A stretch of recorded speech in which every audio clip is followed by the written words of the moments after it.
syempre, kayo mga moms, mga online ninong at ninang, invited kayo. Budget na lang yata yung kulang. Charing, naging practical na ako. Heto siya. So, tingnan niyo, ang cute. Ayan sila, ang cute. 3 months postpartum mga moms. And 3 months na din si Aviana. And ngayon ng 3 months siya, nag-decide kaming pabinyagan din si Aviana.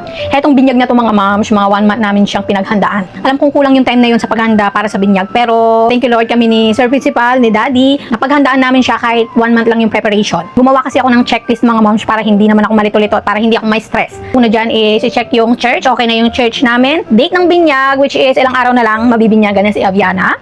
And then, ano pa ba? Reception, okay na kami sa reception. Sa pagkain, okay na din. Listahan ng mga ninong at ninang, meron na. So, dito sa pagpili sa mga ninong at ninang, konti lang sila mga moms. Ang marami is kayo, mga online ninong at ninang. Then, ano pa ba? Damit, yes. Meron ng damit si baby, meron ng damit si Milan, ako, at saka si daddy. Ito yung mga isi-share ko sa inyo, yung mga DIY souvenirs na gagawin ko. Ayan, nandyan sila sa likod. Ano pa? Invitation. Yes. Hindi na ako nagpagawa ng hard copy na invitation, yung talagang pinamimigay. Yung ginawa ko is nagpagawa ako ng digital invitation. Ayan, ipa-flash ko na lang sa screen. Yung mga sample na ganyan, ayan. Yan yung mga sinesend sa mga guests at saka sa ninong at ninang. Nakalagay dyan ang lahat, hindi ng binyag, kung saan ang reception, kung anong oras, kung saan ang church, kung ano yung susutin. Ayan, andyan na lahat. Mas madali kasi ito kasi madali na lang siyang isend sa mga ninong at ninang at guests through online. Heto, pinagawa ko din sila online mga moms. Ang ganda. Yan, meron palang ganito yung main candle. Ayan yung sample ng mga candles for ninong and ninangs. Ayan, ang cute. Meron palang ganito yung pwede ka magpagawa kung anong gusto mo yung design. Ayan, ang cute-cute nila. Holder. And wait, meron din pala akong in-order na candle holder. Pero mga mura-mura lang to.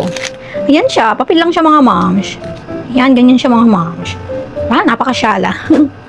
And then kung nakita nyo yung photoshoot ni Aviana, yung sinuot niya na pang baptism na dress, na ang daming nagtanong kung saan ko na-order. Heto siya. And then may kasama na siya. Ganito siya and then set na siya. Meron na siya para sa ulo. And then lace lang siya mga moms. Oh. Hindi naman siya gaanong mainit. And then ang cute. Smallest size yung in-order ko para kay Aviana. Kasi papalitan ko din naman ito pagkadating sa reception para hindi siya mainitan. Pag kasi nagpo-post ako, agad yung itatanong nyo, alam ko mga moms yung link. Kaya don't worry, lalagay ko yung lahat ng link sa comment at saka sa yellow basket. Siyempre, hindi mawawala ang shoes. Ang cute. Ang shoes ni Aviana. Binilhan ko din siya ng mga headbands. Heto, sa ibang app ko naman siya na-order. Personalized din siya na bib. Ayan, ang cute. Ito yung gagamitin ni Aviana, sabi niya. Tapos may kasama na siyang headband. Then next, meron din palang na-order na yung pangpupunas mismo sa binyag. Diba? Kapag bibinyagan na siya, ang ganda. May cross na siya dito. Ang mura lang din nito. Heto pa pala mga moms. Medyas na susuotin ni Aviana sa binyag. Ang cute. Next, binilhan ko din si Milan. Ayan, si Milan ang susuotin. Ang cute ng dress ni Milan. Diba? Ang cute. This dress is for Ate Milan. Na-order ko lang din to online. Ang mura lang din ito, pero ang ganda ng quality. Sa akin naman, alam nyo naman, makakalimutin ang moms. So, kahapon lang ako natarantang bumili. Dumiretso na kami sa mall ni Sir Principal at saka siya. Doon na lang kami humanap ng masusuot. Next, heto naman, i-share ko sa inyo yung DIY souvenirs na ibibigay ko sa mga ninong and ninang. Na sobrang mura lang, pero feeling ko magugustuhan naman nila.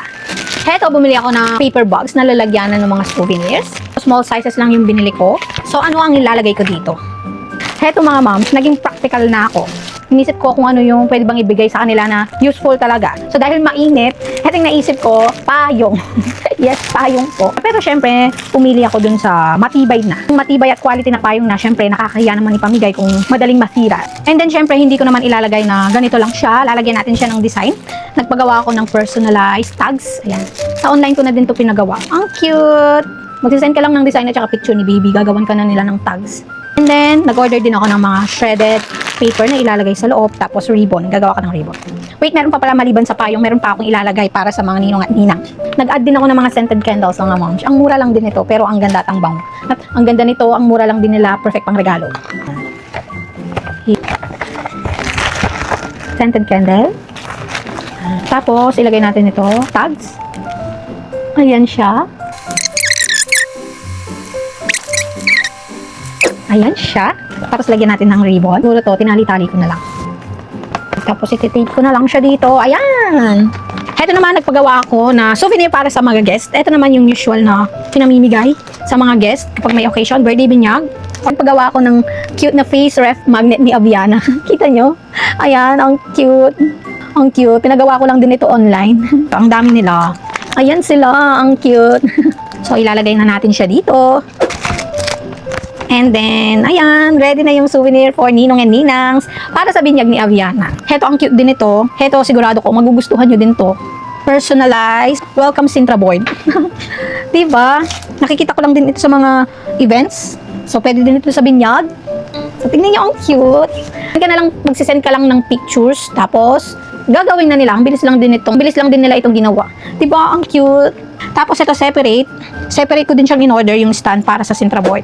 And then, syempre, kayo mga moms, mga online ninong at ninang, invited kayo dito sa online. Kasi, hindi naman pwede lahat ma-invite. Actually, yung mga in-invite talaga namin sa mismong binyag is yung mga talagang totoong malalapit sa puso namin. As in, konti lang. Tapos, after ng binyag, diretso agad sa reception. Tapos, picture, video, and then kainan na. As in, wala kaming program na magaganap. Walang pa-program ang moms. Kasi diretso lang siya na picture, video, at saka kain, at saka kwentuhan. Ayun, simpleng binyag lang para kay Aviana. Ang importante, maidaos at mabinyagan na si Aviana at mabless palalo si Baby Aviana. Abangan nyo yung vlog, mag-vlog ako about sa binyag niya. Syempre, doon kayo invited sa mismong vlog, manood kayo mga moms. So, ayun lang. Wala na siguro akong nakalimutan mo. Okay na, church, reception, food, souvenirs. Wala na siguro. Budget na lang yata yung kulang. Charing.